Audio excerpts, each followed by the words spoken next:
attachés à la France. Et ils vivent souvent à cheval entre les deux pays.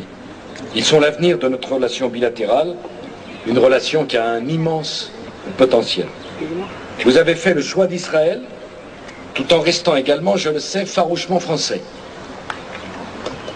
Mais je vais vous dire une chose, votre double fidélité est une chance et une richesse pour la France.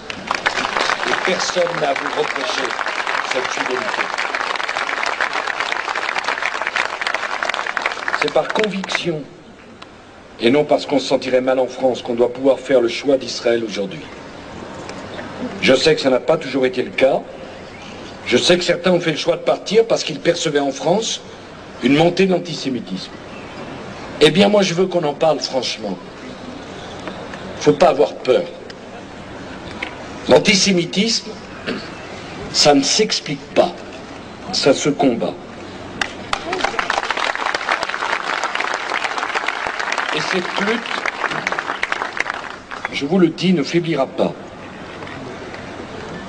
Et j'étais particulièrement choqué de ce qui est arrivé à un jeune Français il y a quelques jours, sous le seul prétexte qu'il portait une kippa.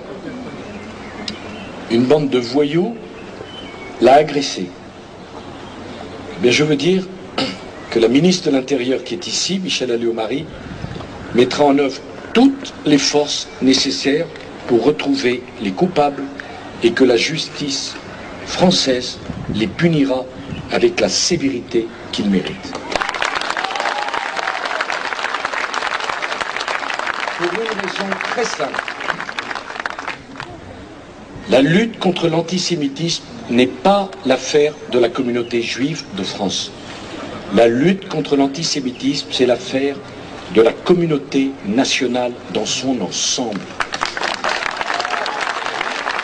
Parce que l'antisémitisme, c'est une tache sur le drapeau tricolore. C'est donc l'affaire de tous les Français, qu'ils soient juifs ou pas.